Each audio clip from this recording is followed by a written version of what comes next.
RC शहरियत कानून NPR की मुखालफत में रांची के कड़रू मैदान में एक प्रोग्राम का एहतमाम किया गया। इस प्रोग्राम में कई सियासी जमातों के लीडरों के साथ साथ समाजी और मजहबी रहनुमाओं ने शिरकत की।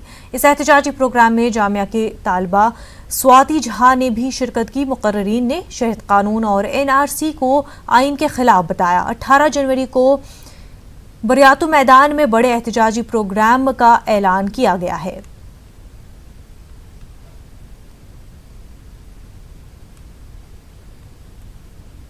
हिंदुस्तान में CAA, NRC, NPR के सिलसिले में एहतजाज हो रहा है, जिसमें तमाम हिंदुस्तानी सड़कों पे आ गए हैं, हिंदू, मुसलमान, सिख, ईसाई। दरअसल ये CAA के खिलाफ है, क्योंकि CAA ऐसा स्याह और काला कानून है जिससे हिंदुस्तान में अफरा तफरी होगी और एक अफरा तफरी का माहौल पैदा होगा।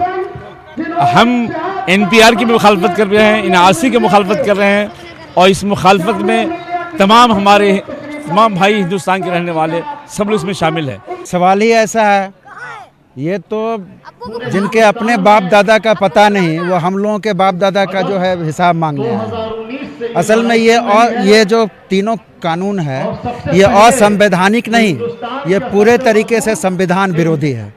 22 को सुप्रीम कोर्ट क्या करेगा ये तो पता नहीं है, लेकिन ये अनकॉन्स्टिट्यूशनल है और हमारी पार्टी CPIM इसका विरोध करेगी। अभी तक लोग ना अपने प्रिविलेज के ऊपर उठकर समझ नहीं पाए कि जब ये एक्ट लागू होगा तो ये टैक्स आपके ऊपर लागू किया जाएगा।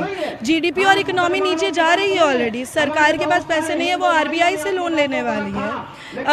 42 साल का सबसे बुरा इकोनॉमी का दौर चल रहा है, फोर्ब्स का ये रिपोर्ट है, और लोगों को अभी पता नहीं चल रहा है। उन्हें लग रहा है कि हिंदू मुसलमान की लड़ाई है, हमारा इससे कोई मतलब नहीं है। मुसलमानों में भी लोगों को ये लग रहा है जो प्रिविलेज सेक्शंस है कि हमारे पास कागज़ है, हमारे पास पैसे, हम कागज़ बना लेंगे।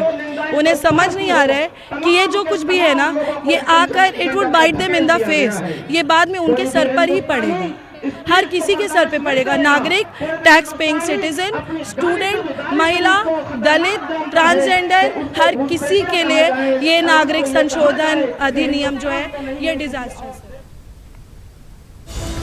इस वक्त एक और